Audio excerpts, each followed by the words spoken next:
It's time to sit down and relax for the good, the bad, and the sequel Q&A with your host, Doug. Hey there. So, if you're enjoying what we're doing, or if this is your first time, welcome. But if you are enjoying it, please rate and review us wherever you're listening. Write something really, really nice. Thanks in advance. So last week we reviewed Next Friday, and next week we're discussing the 2003 follow-up to a Swayze classic, Roadhouse 2. I didn't even know there was a Roadhouse 2. Jamie didn't know there was a Roadhouse 2, and I'm sure everyone listening is like, there's a Roadhouse 2? But all I'm going to say is I'm glad there is. That's it. That's all I'm saying.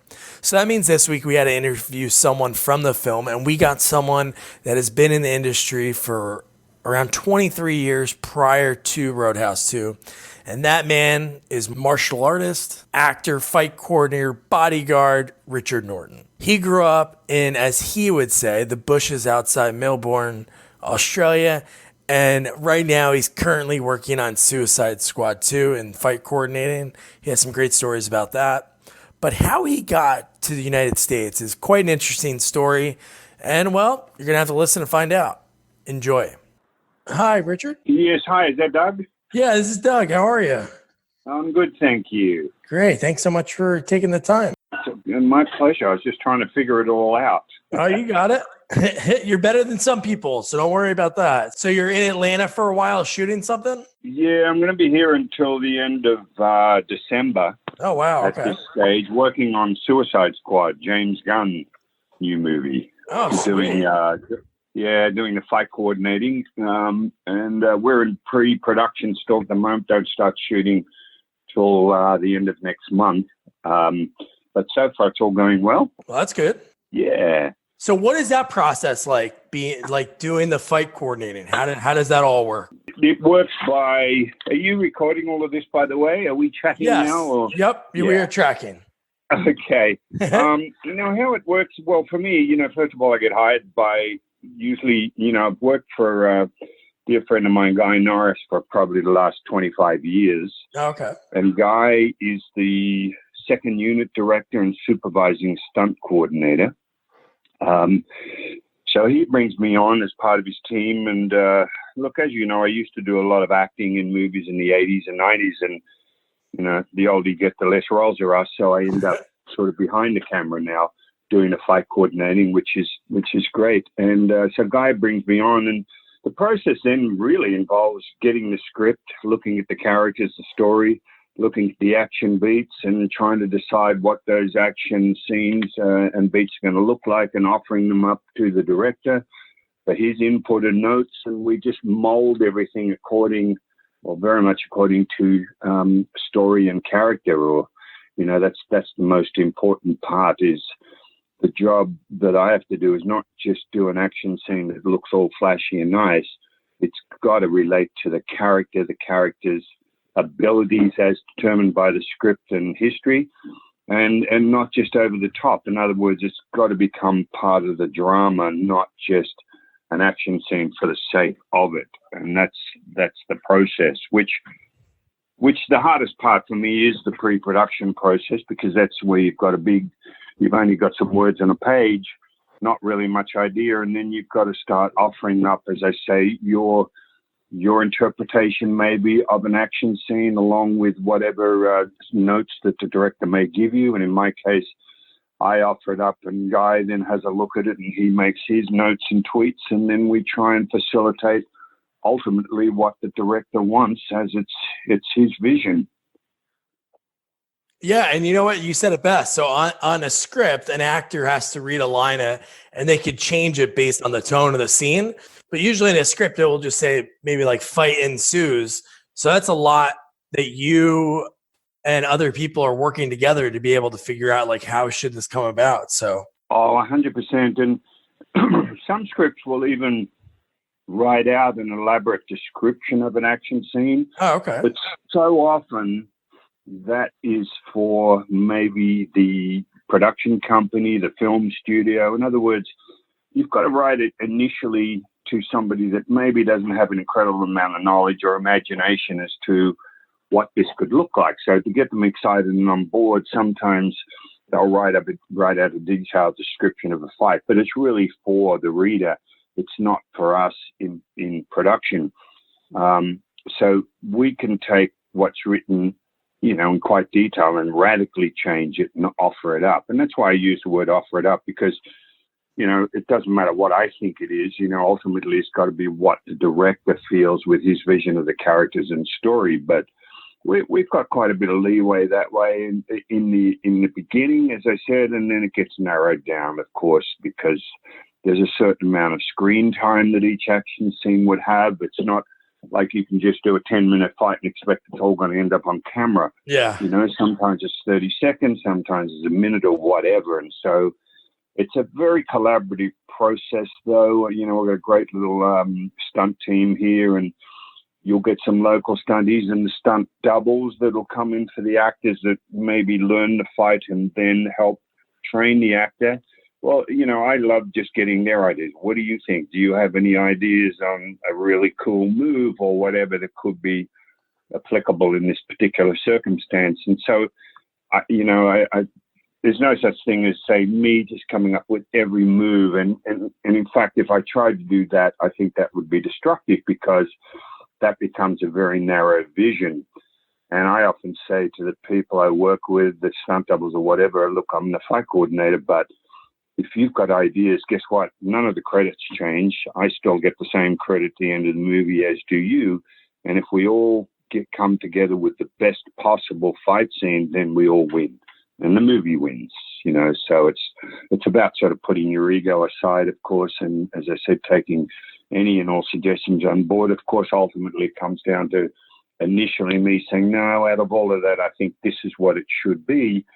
And then, again, I might be vetoed by a guy. I say, no, I see it more like this, this, and this, in which case you salute and say, aye, aye, Captain, and you do that. And then the director may come in, as I said, and then he'll have a slightly different idea. And as I said, it's collaborative, but again, one captain of the ship, and in this case, it's the main unit director. Oh, that's great. Yeah, I haven't talked to anybody that's done any stunts or behind the scenes, so thanks for answering that. So where does your story begin? Where did you grow up? I grew up in Melbourne, Australia. Melbourne's, capital city. We're right down of a state called Victoria. We're right down south of Australia, the bottom end. And, a little suburb called Croydon is where I moved there when I was 1 year old. So I grew up, it was very much called the bush back then, because there wasn't not a lot of housing and everything, a lot of orchards and things like that. But that's where it all started for me. Went to Croydon State School and high school, and before eventually, moving out of home and out of Melbourne. But I still, it's such a wonderful place to live. My career, of course, took me over to the States in '79 to California, Los Angeles, and that's pretty much where I've been based ever since 1979. So I'm probably more Californian than most Californians. Right? So when did you start with martial arts? How old were you? I was 11 years old. I started with judo. There was a friend of mine at school that was doing some judo. In fact, it was, he moved into a house opposite where I lived in Croydon. Morris Yeomans, his name is, and he was disappearing twice, and 2 nights a week, and because we used to go and play pool and do a few things like that. And I was like, oh, where are you going? As I said, this is when he first moved out. And he said, oh, I'm going to judo classes. And I was like, oh my God, I want to come along, So I used to go, his dad would drive us there, and I started judo. But back then I was very, very little, quite skinny, as an 11-year-old. And whatever people believe, judo still does demand a certain amount of strength and power until you get that technically good that it's not required. But I felt like a bit of cannon fodder for the older teenage kids, And another teenage kid we had at school who was learning karate out of a book, out of Masayama's book, which is quite a famous book way back. And he would come to school and sort of do what we would term party tricks, like he'd sort of punch the end of a pin and bend it, or try and break a board, or et cetera, et cetera. And again, he was learning it out of a book. Anyway, he suddenly said, oh, there's a karate school opening up 3 miles from where we lived. and this gentleman named Tino Severano, who was a Hawaiian Filipino who had moved to Melbourne. He was and only just recently opened up a school. He was doing a demonstration, and we went along, and I just fell in love with it. With what I saw, it was more standoff, involved more agility and speed than, say, judo, at least, in the way I saw it as a skinny little kid. And I thought, oh, my goodness, this is what I want to do. So I immediately joined up, and that's what started my martial arts career. And I couldn't have had a better start to the career with Tino, because I often say to people, when you start training, you don't know whether your instructor's good or bad because you don't know anything. And it's only many years later, often in hindsight, that you find out you've either wasted a lot of money and time or both, or you were blessed to have a really good start. And that's what I felt. I couldn't have had a better start to my journey under Hunchy Tino. So I was with him in 1970, and gentleman who was 10 years older than myself, Bob Jones, who ran security in a lot of clubs in Melbourne, and I'm dating myself, but they were discotheques back then. He ran a lot of security, had a huge reputation as a kind of a street fighter, as it were, but more in the security sense, and wonderful martial artist. Anyway, he wanted to basically start up his own style, and he wanted me to come with him. So I became one of the founders of Zendo Kai. So it's a very eclectic system, meaning that we tend not to just stay within the traditions of one style. We looked at the effectiveness of boxing, of wrestling, as well as other martial arts styles, and brought them into Zendo Kai to make it not just spiritual and traditional, everything else, but actually have a certain amount of effectiveness to the stuff we taught. So that was in 1997. We ended up having over 500 schools throughout Australia at one stage. Wow. So got to be very big. And but our base was still Goju Kai.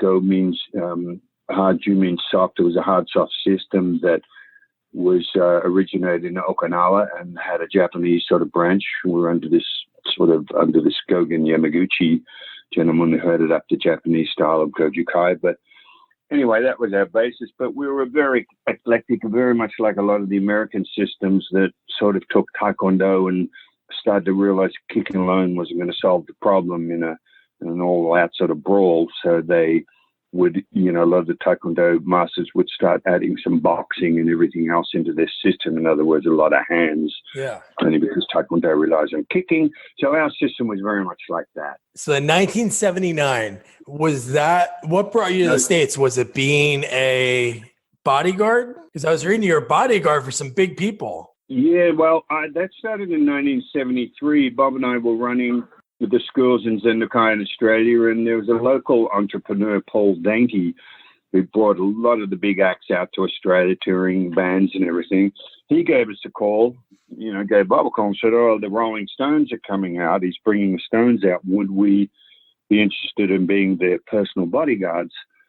To which, of course, we said yes. So that was my initial foray into touring with bands and the idea of being a personal bodyguard. And as you can imagine, what an introduction, right? Oh, with a band like the Rolling Stones. Yeah, and definitely a bunch of characters too, not just their music, but them individually. What kind of experience is that like? Oh, well, it's amazing. First of all, you realize that it's an incredibly important job. Because when you're on a tour with some bands like the Stones, yes, there's a lot of partying and carrying on and everything, but ultimately your job is to make sure that nothing, even though we would look at it as 1,000,001 chance, and nothing sort of bad happens in the physical sense. And so you have to be very much on your game, hence, using people like us that don't drink, don't smoke, and have a band that could basically get shit-faced and know that somebody's still around them with a very straight head and do what they're doing. And another one of the attractivenesses of using us was that we never looked like bodyguards. Bob and I could look like a member of the band, which they preferred, rather than having a huge guy with sort of the heavy overtones that go with that. And I'm not saying that's wrong. It's just a certain want of those bands because they didn't want it to appear big and heavy. So we would look like a member of the band, but everywhere they would go, whether they go to a restaurant or a party, and of course at the concerts, we're there. We're like the last line of defense. We're by their side, adjoining rooms, checking all backstage passes, going out in the crowd area before the concert starts, helping sort of the local security, putting them where we believe they should be based on what the band we were with sort of felt, meaning some bands are happy with people to come all festival seating style, come up to the edge of the stage, and some feel a lot better with keeping the punters in their seats. So we would arrange a local security, and you would sort of often scan the crowd to look where you thought there could be a bit of a problem, whether it's people who had too much alcohol or whatever, and you might get a couple of the local guys and say, I just want you to stand here and just keep an eye on them. And basically we'd be on the side of the stage. So if somebody was to get through whatever security it was and get on the stage, and in this case, my job was to get them off, and to get them off in the least physical way, because, again, the worst look for a band is someone like me jumping up and thumping somebody because they're on stage, when often all they want to do is just sort of touch the artist. And, of course, we have to also entertain the idea that maybe it's somebody getting up there that wants to do them harm. Hence, you have to sort of get them off stage. And so it's that. And, the hard part of that job is if you go out, say, to a bar. I worked with David Bowie for maybe 8 years, and you might go to a bar. Well, at a concert, you have all the local security. So you've got like a little force there. But when it comes to going out to a club, it was usually just me. Oh. And, you go to a club in wherever, USA, and all the little chickies would, get in awe of someone like David or whoever, and local guys wouldn't necessarily like that. And so there's always the chance of something turning out a bit ugly. And so your job is to try and assess that. And really, it's not about trying to deal with violence. It's about how do you prevent it. The job is to be very preemptive with anticipating where there could be a problem, and thereby sort of separating the artist before something kicked off. Because, again, you're one out. It's not a good situation to be in like that. But that's sort of the job. So it's more that you're the deterrent than anything else. You're there, you're alongside, and if somebody approaches and you step between them, then that's obviously an indication to the person approaching that, oh, okay, he's got security or whatever, and I've either got to behave, or if they don't, then I'm the one that has to dissuade them in whatever case, hopefully verbally, and if necessary, it might, be a bit physical, but that's what it involved. Part of, just to capsulate that, I started working with, I was part of the attraction of someone like Bob and I and myself when I went to the States was the fact that we're martial artists, and we get into giving the bands workouts. With James Taylor, I was with James Taylor and Linda Ronstadt for 14 years, toured with ABBA. And I basically daily, I'd introduce them the idea, listen, if you're interested in a bit of stretching and a bit of conditioning while you're on the road, happy to do it. And a lot of them just jumped at that. Some didn't, but a lot did. Like with ABBA, I was training the girls just about every day we had a chance, whether in the room or on a beach or whatever, or poolside.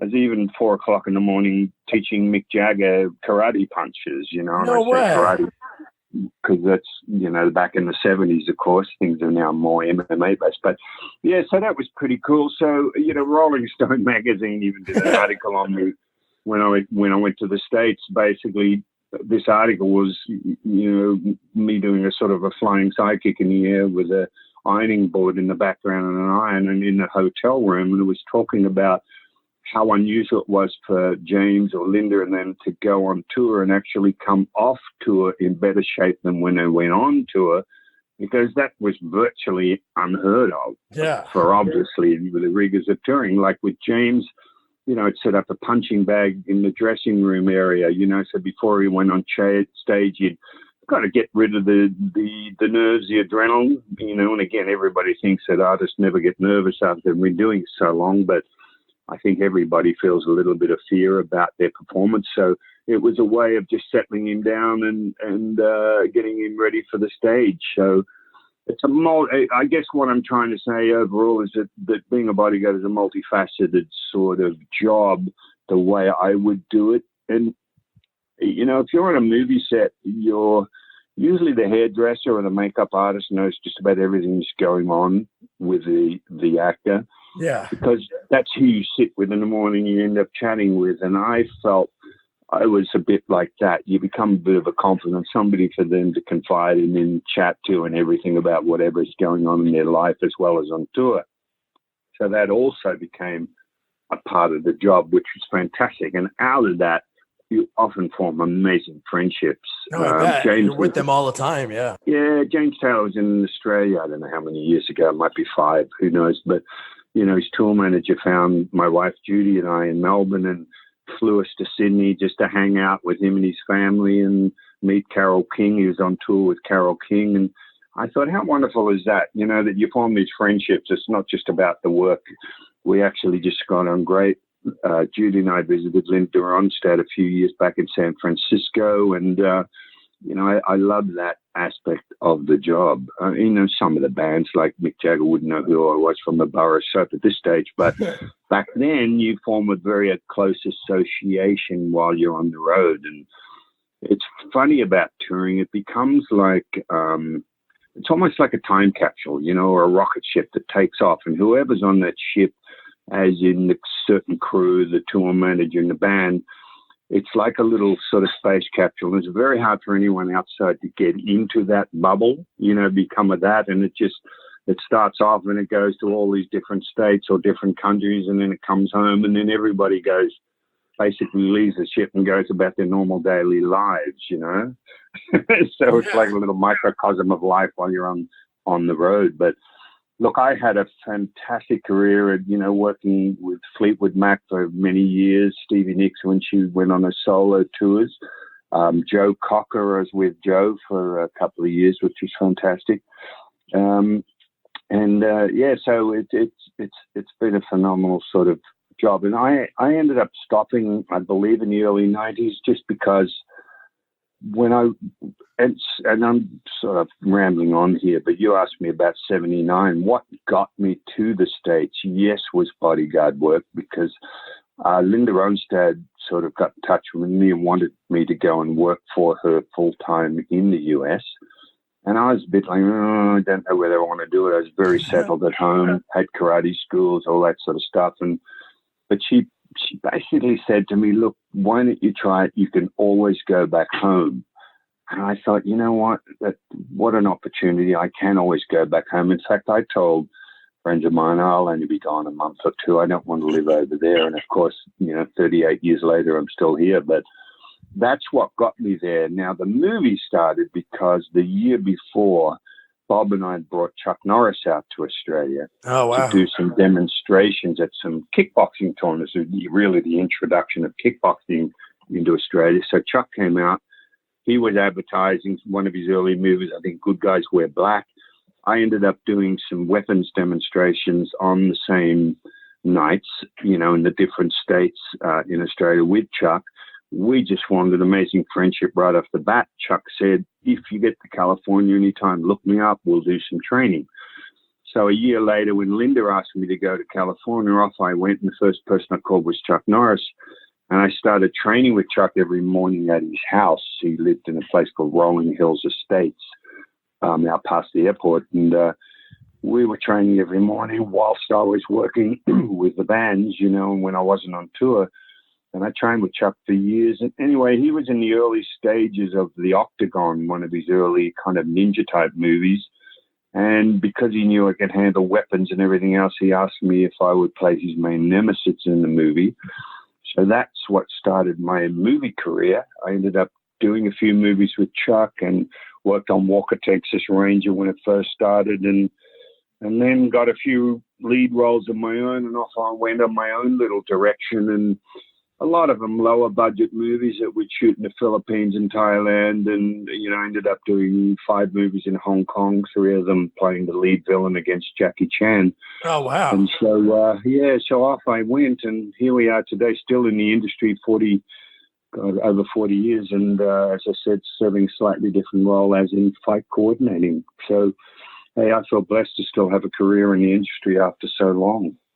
Yeah. So over the years, in all the movies that you're in, is there one that maybe it was maybe your first leading role, or maybe it was another movie with Chuck or with Jackie Chan? Is there a favorite experience that you had? That's often a question I get asked. Look, probably your first lead is something you remember most because, I'm playing kind of thug number 4 in some movies with Chuck, and you're just doing what you do. And the first lead I got offered was in a film called Force 5.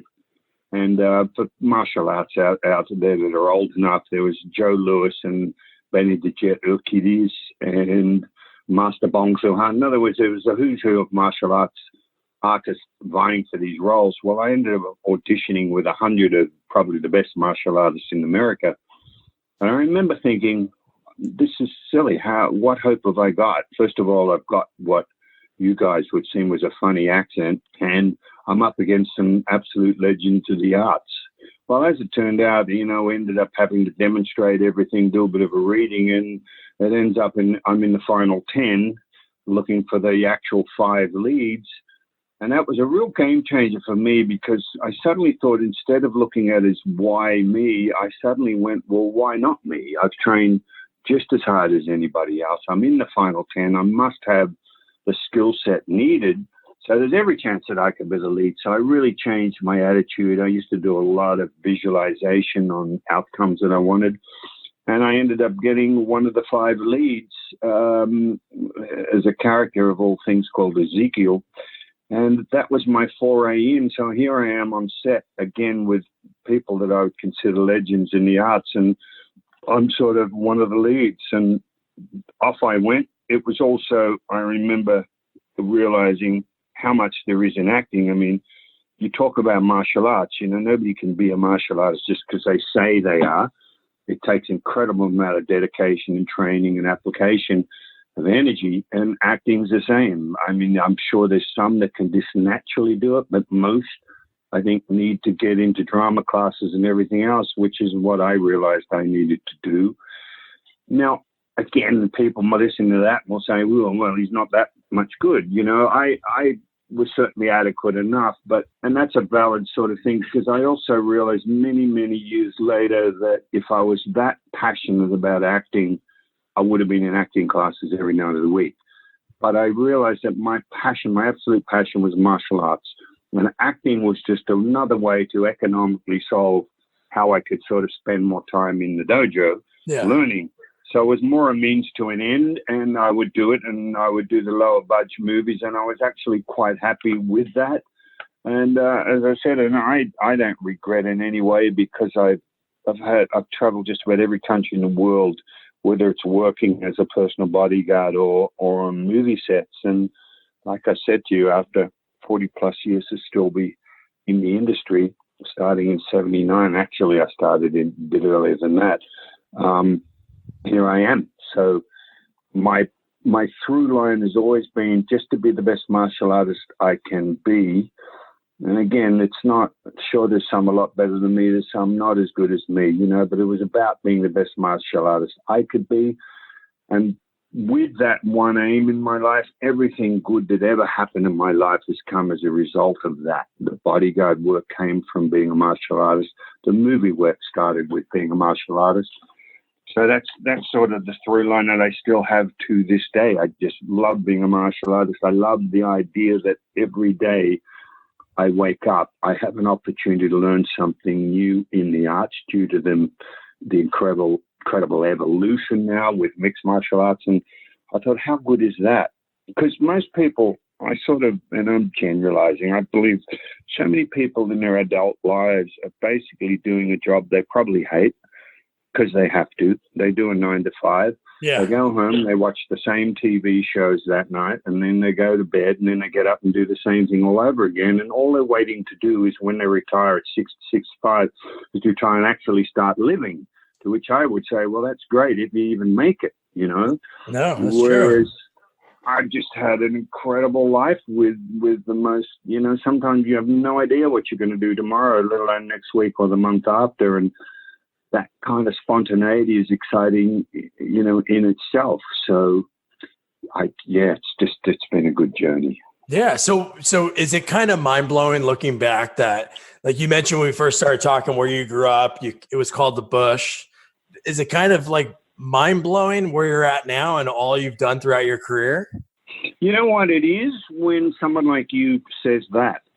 I mean, it's when you talk to somebody, like it might even be my sister. I have a twin sister, and Pam sort of basically has lived in Melbourne her whole life and still does, and probably never might go to Sydney, and that's probably the extent of it. And when you start talking, people ask you what you do, and then you see the look on their faces when you talk about traveling the world with some of the biggest bands in the world at that time and doing movies and working with Chuck Norris and Jackie Chan, and now being on set with someone like James Gunn and Margot Robbie and Idris Elba and all this. And suddenly you go, wow, yeah, what an incredible journey. And my message as a result of that there's a lot of martial arts will say to me, oh, well, how do I get into the industry? You know, I want to be an action star or whatever. And I say, well, it's an incredibly difficult industry to get into. It is so competitive. There's so many people wanting to do exactly that. But I also say to them, but it just gets bad. How badly do you want it? Because I would say, well, somebody has to play those roles. Why not you? I mean, how does a Hugh Jackman as an Aussie become one of the biggest stars in the world? Yeah. Or Jackie Weaver, on and on it goes. I mean, there's plenty of examples of those few that make it. It's because they just are so absolutely definite in what they want to achieve, and they go after it. So I say to kids, if a skinny little asthmatic kid from Croydon will end up touring the world as a bodyguard and doing movies with Jackie Chan, Chuck Norris and whatever, then basically anybody has a chance to do it. You just have to want it badly enough. And yeah, I mean, it's more, because see, at the time, it's like working with Jackie Chan, you know. When I went to Hong Kong, you don't go there, even though he was still so amazing, then you don't realize the impact of working with somebody like him till often 20 years later, when you're starting to tell, like even some of the stunt guys in the set were asking about working with Jackie, and they're just like, their jaws dropped. They're like, you're part of history. You're one of the few Westerners that go and actually do a number of movies with someone like Jackie Chan, who's the maestro of martial arts movies. And that's when you go, well, yeah, that is special. You know, that is special. But at the time, you don't realize the impact of that, if that makes sense, you know? Yeah, it does. Yeah. Sometimes life is about retrospect. When you look at it, like you mentioned, when you're going on tour with the bands, like you're in like a capsule. But then afterwards, when you're able to look back, that's when you really can like let it actually sink in, because you're, flying by the seat of your pants while you're doing, even your career that's still going on, and it's going to be going for a while. Yeah, and it's it sort of sounds a bit cliche, but you when you're on tour, you're kind of very much in that moment. I mean, That's what the job is, what the experience is. It's sort of interesting to look back and, I mean, we tend to sort of think, gee, if we only achieved this, and this, then we'd be the happiest people in the world, and so it would matter. And I used to say, if everything stopped tomorrow, it wouldn't matter, meaning health-wise or anything. I've had the most incredible life, and it'd all be good. But it's quite some time ago I realized how you feel today absolutely matters, whether mentally, physically, and everything else. And, there's a gentleman named Eckhart Tolle who wrote some wonderful books on a whole new earth, and it's basically about being in the moment more than not. But you realize that, yes, you talk about, like I am with you, all those things, but they also just become stories, but wonderful stories, and you bring them up, and I start mentioning, say, ABBA, and my mind immediately flicks back to my times on tour with just wonderful people as they were and working them out. And then I'll hang up with you, and then I'm back to, well, what am I doing today, and what am I going to prepare for tomorrow? It's an interesting sort of quandary where you go, well, does it all really matter what you've experienced? And it does. It's just a great story, and it's a great experience. And one would imagine the whole purpose of being here in this earthly sort of existence is to experience winning, experience losing, experience hardship, and all the rest. And who knows what the end result of all that is? That's how weird that sort of stuff gets. What happens when you die, and how do those experiences sort of impact whether you come back as another being or whether that's it and you end up in heaven, as a lot of people, in religious circles will think, who the heck knows? So Yeah. you can only just enjoy what's happening as it's happening and enjoy it. And you're right. But really, you've just got to be so grateful. And I am, my wife and I are the same. We look back at what we experienced and where we've been, and we go, well, how fortunate are we? And we're still fortunate. And to be still, I'm at the age where, goodness me, most people are long retired, and I'm still working on an amazing sort of $200 million budget movie like Suicide Squad. And I think, well, again, how fortunate am I? So it's very important that we do sort of realize that we have to give gratitude to the opportunities and where we're at in any way, shape, or form. I mean, I've still got my health. Judy and I have been together 33 years, which is very unusual in the industry I'm in. So all of that, you just go, wow, we're just really blessed. So, yeah, no, that's true. So let's touch really quick, because this has been really eye-opening. The story has been so great. And so let's talk Roadhouse 2. Yeah. Okay. Let's talk it. Yeah. So how did that movie come about? Do you remember like that process of like the auditioning and the filming? You know what? I'm when you mention, I'm sort of trying to remember back. I think that there was a guy called J.J. Perry, who's a really, really prominent second unit director, stunt coordinator, fight coordinator. And, when I was still working kind of as a fight person, but I was doing a lot of acting, I believe it was JJ that recommended me for that role. Oh, okay. Which I ended up getting. I think that it certainly wasn't from an agent saying, here's an audition for you. And by the way, that's very much the case with a lot of this industry. A lot of it's about who you know, who you've worked with, that know what you can do and your abilities and how you are to work with. But I have a feeling it was JJ that got me that role, which was fantastic, because I, of course, remember the original Roadhouse with Patrick Swayze, and a friend of mine, Benny Urquidez, who's a kickboxing legend, ended up doing the fight choreography on that movie. So, oh, wow. Yeah. Yeah. So to be on that, Jonathan Sheck, of course, was the lead, playing the Swayze type character. And we had a lot of fun on that. Because, and again, it was a great crew, and I loved Jonathan Sheck. The first little fight that I had to do, and I had to sort of attack him with some elbows and punches and everything else. And we rehearsed slowly, and then I tend to try and put as much energy as I can, because I was the main bad guy in that movie. And I remember he just about wet himself, because I certainly wouldn't be touching him, and you're not allowed to. That's the whole point of the fights on movies, is the illusion of film. But I still remember that. But we just had a great time, and and it's also introduced me the whole idea of putting fights together for movie, again relating to character and story and everything else. So yeah, it was good. It was a good cast and crew. As you remember, Jonathan Sheck was married to Christina Applegate at the time. Oh, no way! I didn't know that. As well, yeah, from Married with Children. So it was. Yeah, it was a good experience. God, I can't even remember what year Roadhouse. It was 2003. Now, did he have a stuntman for your fight scenes, or was that him doing the stunts? No, he did most of it. Look, yes, he did. He was very handy. Very handy. Look, most of the time, if you're coordinating an action film, you will always have a stunt double. The whole desire, though, is that the stunt double is really just there to kind of walk through for camera and everything, that the actor can do it all. Now, of course, there's crashing through stuff or falls or whatever that not only should you not get the actor to do, but even insurance-wise, you're not really allowed to do, because if the actor gets injured, then that's the end of the shoot for a while. And so you always have a double. Now, it's hard for me to remember how much the actual stunt double did or not on that movie, because again, Jonathan was good physical shape and everything else, and as I said, very able to handle a lot of the action.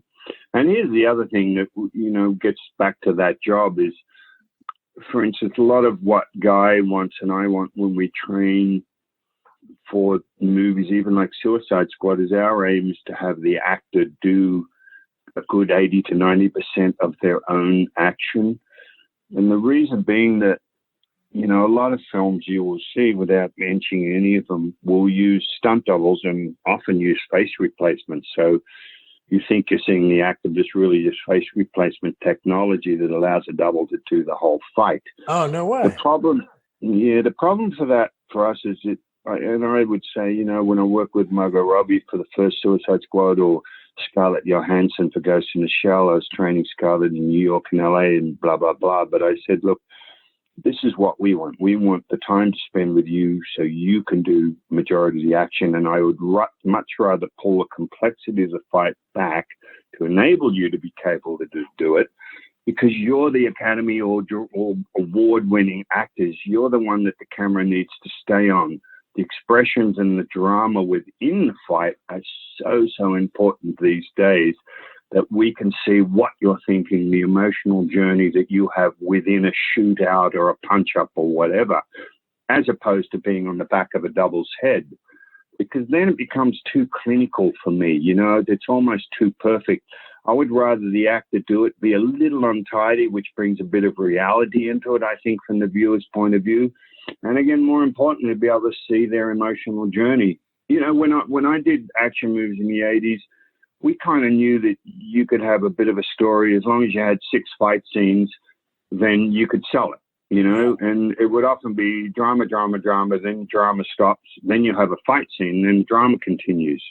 When ideally the action is part of the drama. Why did it start in the first place? Where did it come from? What's the emotional content? Hence the idea of trying to have the actor actually playing that role do their own fight beats. I mean, that to me seems an obvious sort of way. And again, given that there's certain pieces and high falls and everything else you can't have the actor do, as I've already mentioned. But, you know, that's the aim. Yeah, no, that makes a lot of sense, especially, like you said, pull it back. Scarlett, or whoever you're working with, is the star, so you want the camera to be on them. Because if you watch, like you said, a lot of 80s, 90s movies, when you have like that big name star, when they're in fight scenes, like you could tell it's not them. Like, right. It's pretty simple when they turn over and like the hair doesn't look right. So no, that makes a lot of sense. Yeah, and you suddenly get the end of this whole action scene. There's a big sort of cut in of the actor hitting the pose. Yeah. And you go, well, yeah, you didn't do all that. And it works in a lot of cases. And, you know, hopefully if you do that well enough, you don't know when the actor's in there or not. But yeah, I just think, you know, and one of the movies that really reminded me of all of that was the last Mad Max, Fury Road, with George Miller.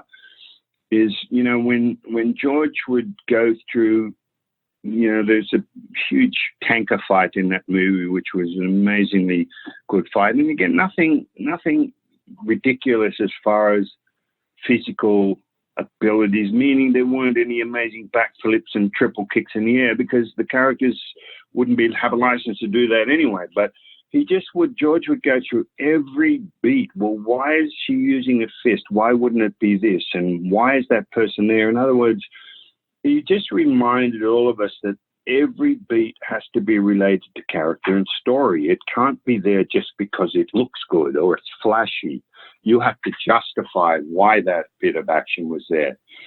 And I thought, wow, that's just fantastic. Tom Hardy was very much the same with the way he would break down fights. Well, why am I doing that and not this, and blah, blah, blah. And, you know, and that's kind of what's got to go into that. Because, look, here's the deal. When I get a director that says, oh, we want something different, well, good luck. You know, there's every move known to man has already been done, I think, in one way, shape, or form.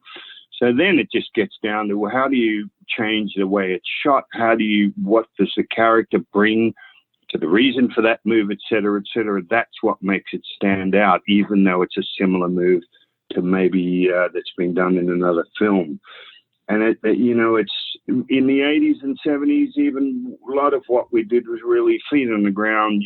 A la Bruce Lee, you'd have a wide shot where you saw someone like Bruce, where the kick started, where it ended, and how it ended up back on the ground, as opposed to cutting in with tight little inserts that are there to disguise the fact that the person throwing it didn't really know how to throw it that well, if that makes sense. And, Mad Max was very much old school, real stunts, real people doing rolling bikes, cars, and everything else, and real fights, that you go, well, okay, I believe that character would know how to do that move and that move and that move. I mean, the best example I give is imagine watching Dirty Harry with Clint Eastwood and having Harry suddenly jump up in the air and do a spinning heel kick. You go, well, okay, it looks good, but how the hell would he know how to do that? He's a cop, Mad Max is a military guy, police background, so he's very much learned how to survive in the street. He will use whatever he can, whatever obstacle he can in order to survive, as opposed to being this kind of martial arts type that bows before every match and does everything by the rules. So that's kind of what I mean about keeping true to character and story when you choreograph action. No, that's a great theory. That's good that you look at it that way, because those are the best type of movies when they're not, like you mentioned, the way Mad Max was done. The real old school way is a really cool way, and focusing on the main actor is a great thing that you do. So here's a question. This is years ago, because you fell in love with martial arts at the age of 11. But let's say before that, if you weren't doing what you're doing now, was there anything when you were younger that you were like, oh, I want to be a veterinarian or a police officer? What would you be doing if you weren't doing this? No, you know what? I probably would have. Well, see, I'm 70 in January, so I would have retired anyway. But my mum growing up was very much old school as far as you need security in your employment. You need to save up your superannuation or, Social Security, they would say in America, and, your vacation pay and everything. And it was all about job security. So when I left school, I went straight into the public service and worked in the immigration department. I was an interviewer. Oh, okay. And this is, again, I was already doing martial arts, but, when I left school, in fifth year or whatever, I went straight into the immigration department. I was there for 10 years. I was teaching every night, Bob and I at the school. I would take leave without pay to do bodyguard work because I retired from immigration in like 78 or just early 79, which is when I headed off to the U.S.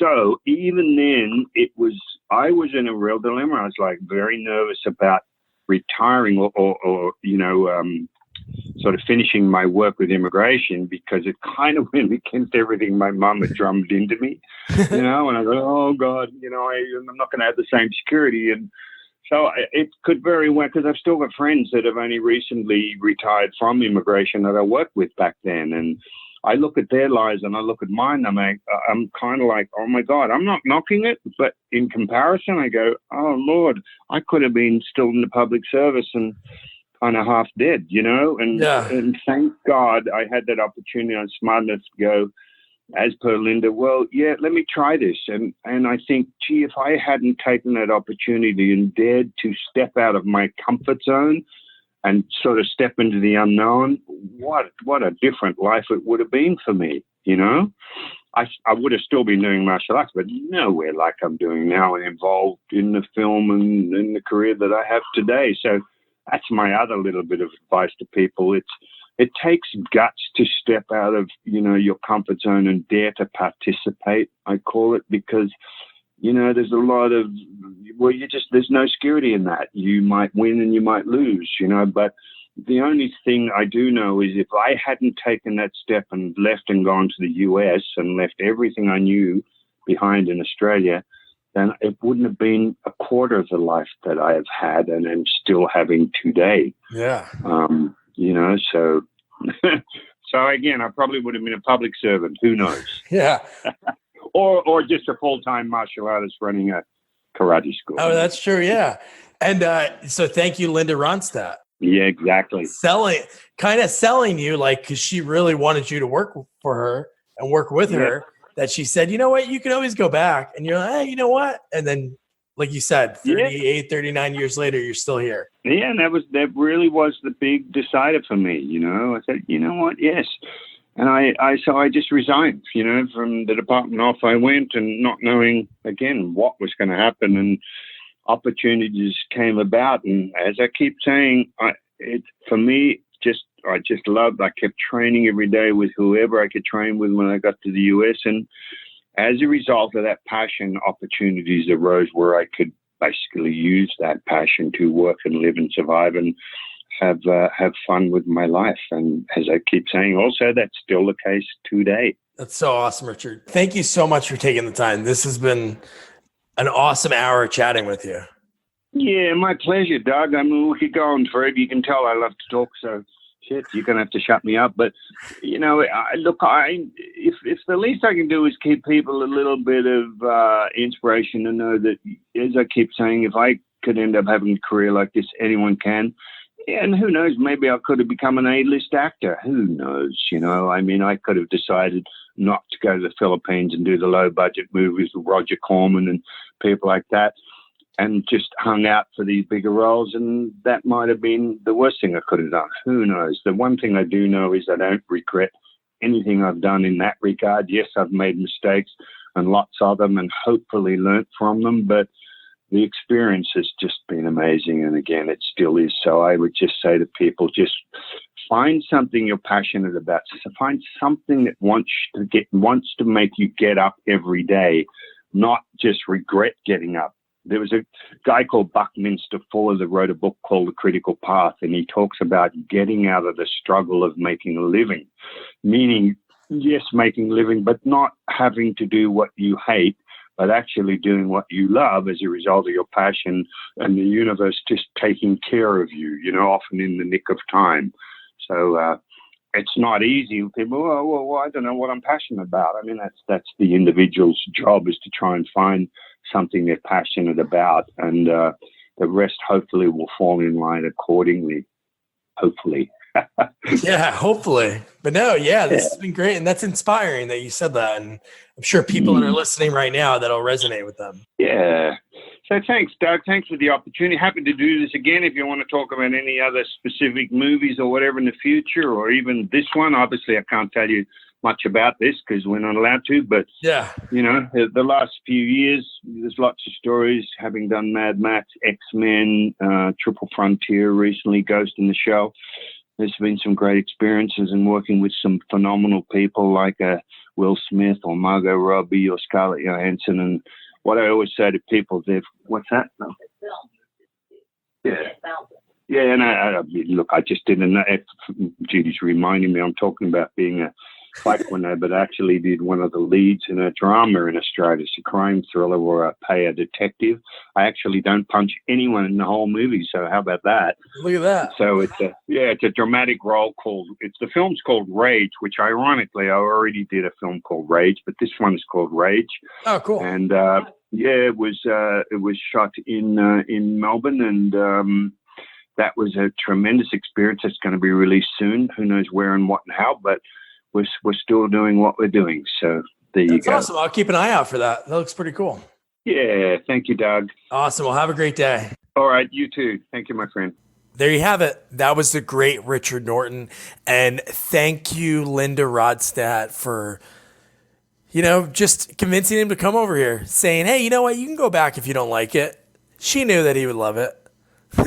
So now your job is to go watch Roadhouse 2. You can find it anywhere. Then listen to us discuss it next week. And it's got a pretty good cast. And of course, you got Richard Norton as the bad guy. And you got to subscribe so you don't miss out. Review, rate, tell your friends about us. And oh yeah, follow us on Twitter and Instagram @SequelsOnly. Good night.